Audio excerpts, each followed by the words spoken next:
Hello student. आज हम लोग अपनी इस बीए सेकेंड ईयर की क्लास में अपना जो प्रथम प्रश्न पत्र है उसी क्लास को आज फिर से कंटिन्यू करेंगे बच्चों। हम लोगों ने अपने कुछ लेक्चर्स में विटामिन से स्टार्ट किया था और विटामिन को ही कंटिन्यू कर रहे हैं। आज उसी क्रम में हम लोगों ने आज का जो आपका विटामिन है वसा में घुलनशील विटामिन विटामिन डी को देखेंगे। पिछली क्लास में बच्चों हम लोगों ने सबसे पहले विटामिन ए जो वसा में घुलनशील विटामिन होता है उसके बारे में देखा था और उनकी सारी चीज़ों को हम लोगों ने समझा था। आज जैसा कि हमने पहले बता चुकी हूँ मैं कि वसा में घुलनशील विटामिन ए डी ई के होते हैं। ये हम लोगों ने पिछली क्लास में कर चुके हैं और आपका जो ये डी है इस क्लास में आज इसको हम लोग स्टार्ट करेंगे। विटामिन डी, ठीक है, जैसा बच्चों इसके नाम से ही है विटामिन डी ये वसा में घुलनशील विटामिन है, क्योंकि विटामिन डी हमें अस्थियों के लिए, हमारे हड्डियों के लिए, इसके लिए बहुत ही आवश्यक विटामिन डी होता है।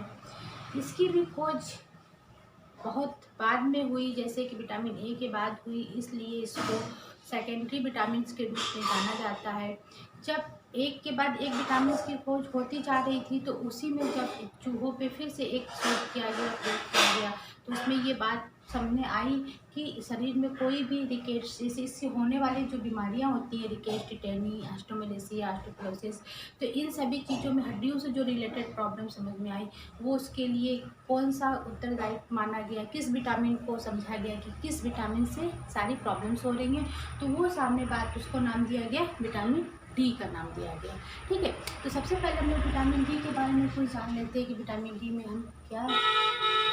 तो बच्चों ये विटामिन डी एक वसा में घुलनशील विटामिन है। ठीक है, जैसे विटामिन ए हमारे लिए आवश्यक है वैसे विटामिन डी की भी बहुत महत्वपूर्ण भूमिका हम लोगों के शरीर में होती है, क्योंकि बच्चों ये विटामिन जो होते हैं जीवन सत्व के नाम से जाने जाते हैं, मैं बता चुकी हूँ आपको। तो इनकी मात्रा हमारे शरीर में बहुत कम ही होती है लेकिन बहुत ही इम्पोर्टेंट्स होते हैं इनके।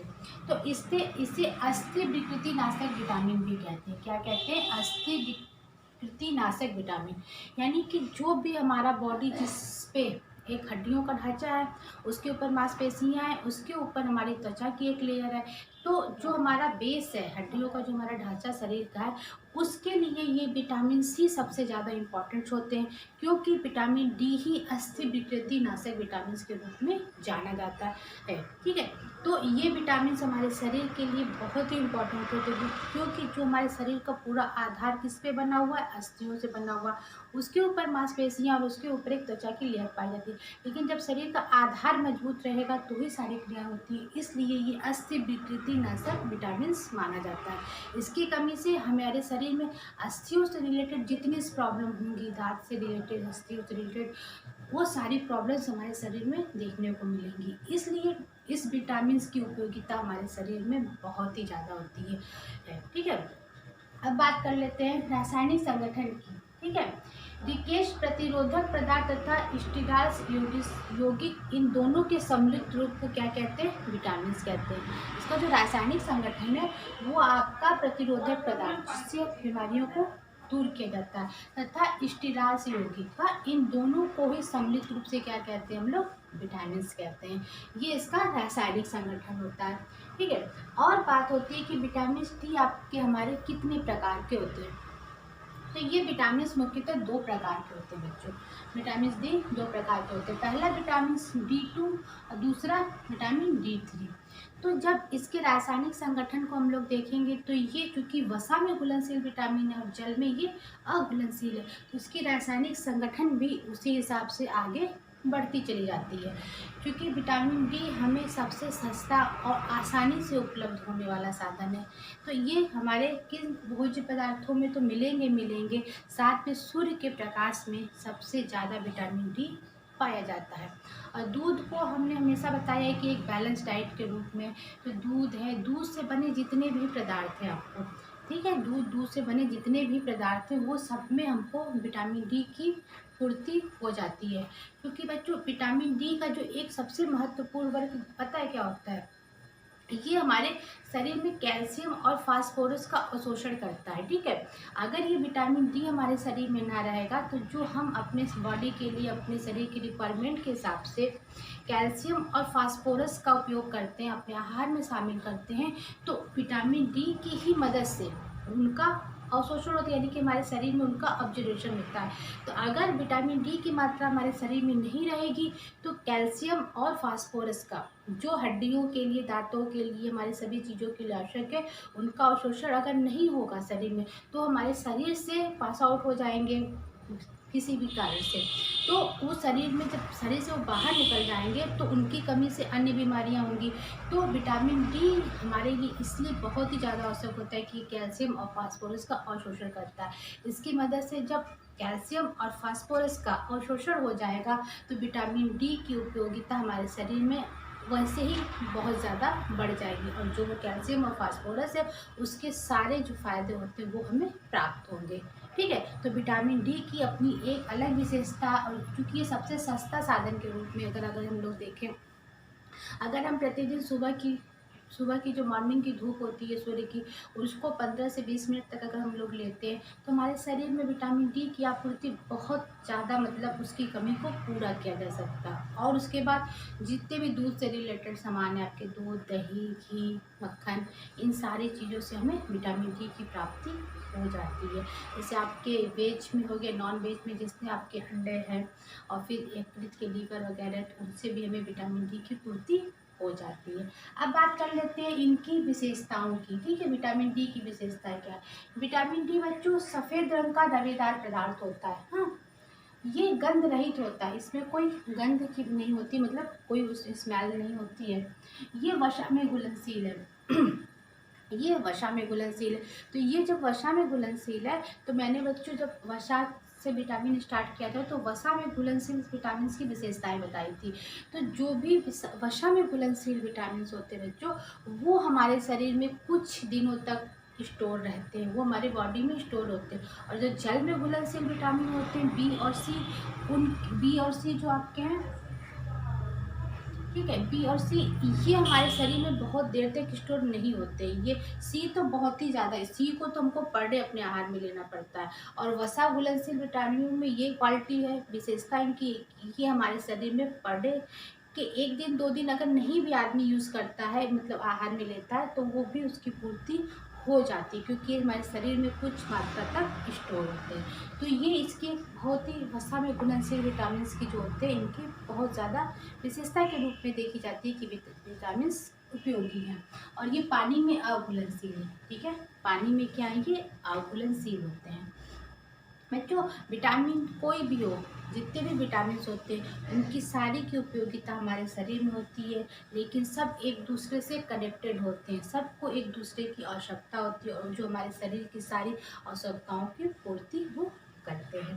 ठीक है, ये बात आपकी हो गई कि इसकी विशेषताएं क्या हैं विटामिन डी के। ठीक है, अब बात कर लेते हैं विटामिन डी के कार्य। हाँ, प्राप्ति स्रोत में हमने बताया सूर्य का प्रकाश, सूर्य के प्रकाश में। ठीक है, दूध से बनी सभी चीज़ों में, दूध तथा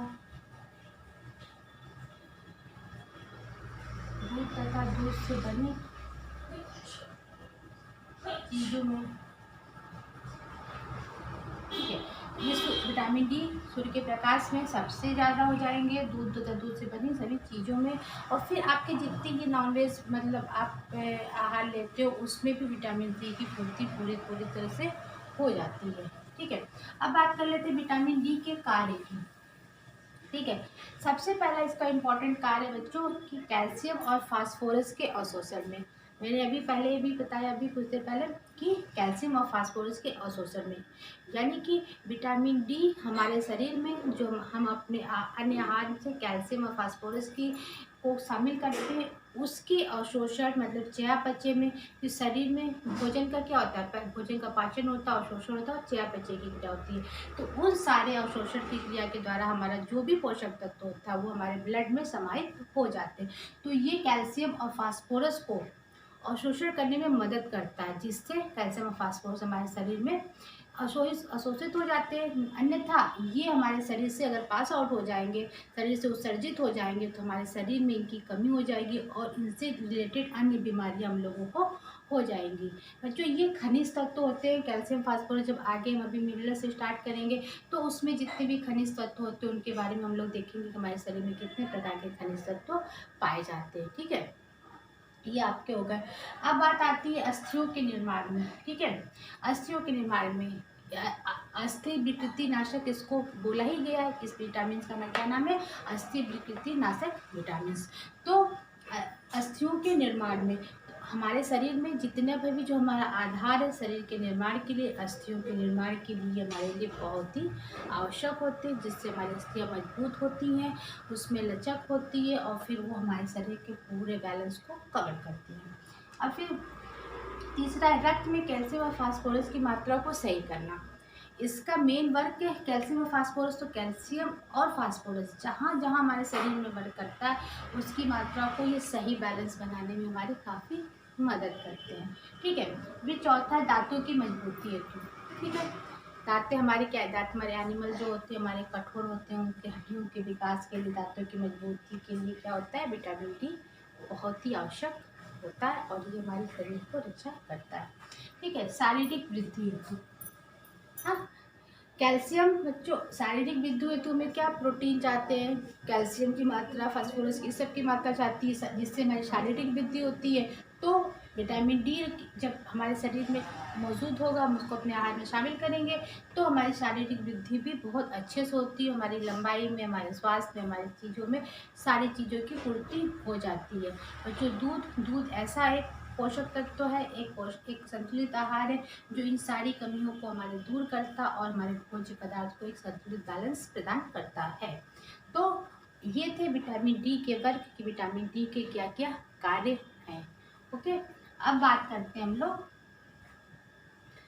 ये इनके वर्ग हो गए। अब बात आती है कि अगर हमारे शरीर में विटामिन डी की कमी है तो उससे कौन कौन से रोग हमारे शरीर में होंगे और हमें क्या क्या प्रॉब्लम्स होंगी।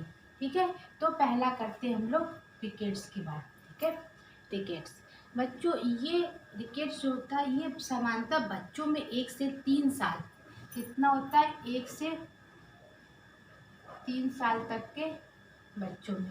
ठीक, 1 से 3 साल तक के बच्चों में ये बीमारी सामान्यतः देखने को मिलती है। इसमें बच्चों की जो हड्डियां होती हैं टेढ़ी हो जाती हैं, आपस में मुड़ जाती हैं। ठीक है, और उनको चलने में दिक्कत होती है और सारे प्रॉब्लम्स होती है। क्यों होती हैं? कि उस समय जब बच्चे को माँ अपना फीडिंग कराती है तो उस समय माँ के शरीर में भी विटामिन, कैल्शियम इस सब की कमी होती है, जिसकी वजह से बच्चे को जो दूध में वो सारी चीज़ें नहीं मिल पाती, जिससे उस चीज़ की विटामिन की कमी हो जाती है और उनकी पैरों की पैर आपस में मुड़ जाते हैं, उनके चलने में दिक्कत होती है, बच्चा चिड़चिड़ा टाइप का हो जाता है और उसको एक रिकेट्स नाम की बीमारी हो जाती है। अगर ये ज़्यादा है तो अगर बच्चे को 10,000 इंटरनेशनल यूनिट, ठीक है, इंटरनेशनल यूनिट मतलब जो विटामिन डी की खुराक होती है उसको डायरेक्ट मुंह में दी जाए तो इस बीमारी से काफ़ी हद तक मतलब बच्चे को तुरंत आराम मिल सकता है, क्योंकि थोड़ा थोड़ा देने में टाइम होगा और इसको 10,000 इंटरनेशनल यूनिट तक मतलब प्रतिदिन विटामिन डी की खुराक मुंह के द्वारा मतलब मुंह से उसको दी जा सकती है। दूसरी बात आती है टिटेनी की। ठीक है, ये टिटेनी रोग बच्चों ये मांसपेशियों में मरोड़ होती है। टिटेनी मतलब मांसपेशियां जो हमारी होती हैं, मसल्स होते हैं हमारी, मांसपेशियों में मरोड़। ठीक है, यानी कि मांसपेशियों में मरोड़, टिटेनी में मांसपेशियों में मरोड़, यानी कि हमारी जो मांसपेशियां होती है बहुत काफ़ी मतलब टेढ़ी मेढ़ी टाइप की हो जाएंगी, उनमें काफ़ी दर्द होता है। और ये क्यों होता है? जब विटामिन डी हमारे शरीर में नहीं होगा तो कैल्शियम और फास्फोरस का अवशोषण हमारे शरीर में नहीं हो पाता, उस वजह से ये बीमारी हमारे शरीर में होती है। हमारे शरीर में बहुत तकलीफ होगी हमारी मांसपेशियों में और वो काफ़ी हद तक तकलीफ में, दर्द में रहती है हमारी मांसपेशियाँ, तो ये विटामिन डी की कमी के कारण होता है। ठीक है, अब हो गया दांतों का सड़ना। फिर विटामिन डी ही कैल्शियम और फास्फोरस का अवशोषण करता है, जिस कारण से दांतों का सड़ना, अगर हमारे दांतों के लिए कैल्शियम बहुत ही आवश्यक होता है, जब दांतों के लिए कैल्शियम आवश्यक होगा, जब उसको उस चीज़ की प्राप्ति नहीं होगी तो दांतों में विभिन्न प्रकार के रोग, बीमारियां और उसकी चीज़ें हो जाती हैं। ठीक है। चौथा है अस्थि मृदुलता। बच्चों, ये वयस्कों में होने वाला हड्डियों से रिलेटेड रोग है अस्थि मृदुलता। ये अधिकतर महिलाओं में देखने को ज़्यादा मिलता है। इसमें उनके शरीर की सारी हड्डियां मतलब बहुत जल्दी टूट जाती हैं या उनमें मरोड़ आ जाती है, तकलीफ होती है उनको, अस्थि मृदुलता।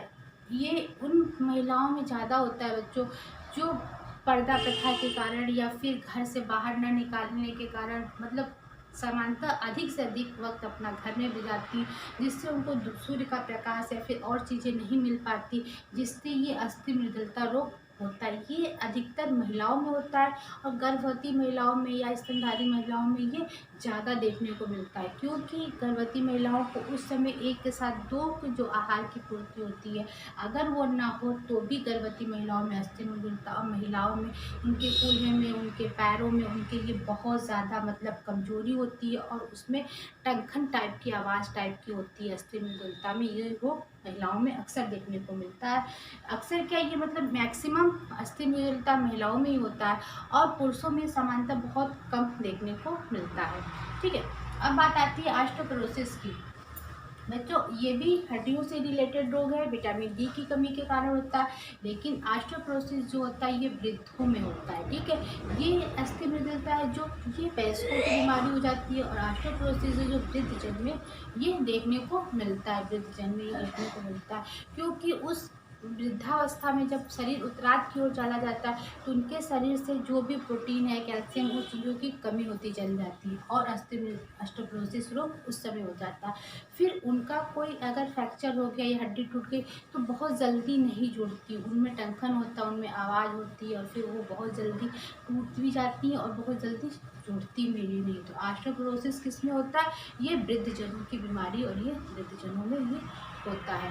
तो बच्चों, आज हम लोगों ने देखा कि विटामिन डी जो एक वसा में घुलनशील विटामिन है और इसके क्या है, इनके कार्य और विटामिन डी की न्यूनता के कारण क्या क्या बीमारियां हो सकती हैं। बच्चों, इसका अवशोषण की बात अगर हम कर ले विटामिन डी के,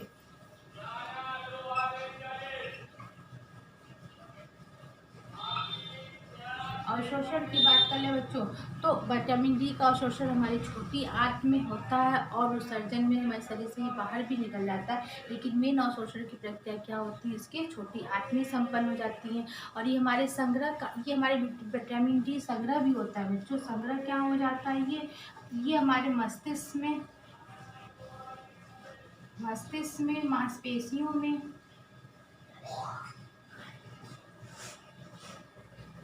मांसपेशियों में, यकृत में भी ये हमारे विटामिन डी ये संग्रह हो जाता है, यानी स्टोर हो जाता है। और जो जल में घुलनशील विटामिन होते हैं वो स्टोर नहीं होते, लेकिन जो वसा में घुलनशील विटामिन है मस्तिष्क में, मांसपेशियों, यकृत में ये संग्रह हो जाते हैं। ठीक है बच्चों। और इनके जो प्राप्ति स्रोत हमने बता दिए, सूर्य के प्रकाश, दूध से बनी चीज़ें जितनी भी होते हैं आपके, यकृत हो गए, अंडे, मांस, मछली, इन सब चीज़ों, कॉड ऑयल, इन सब चीज़ों में ये विटामिन डी की मात्रा काफ़ी पाई जाती है, जो हमारे शरीर के लिए बहुत ही आवश्यक है। इसीलिए इसे अस्थि विकृति नाशक विटामिन भी कहा जाता है। तो बच्चों, आज की क्लास में हम लोगों ने अपने वसा में घुलनशील विटामिन जो विटामिन डी को देखा और उनकी कमी और उनके बारे में समझा।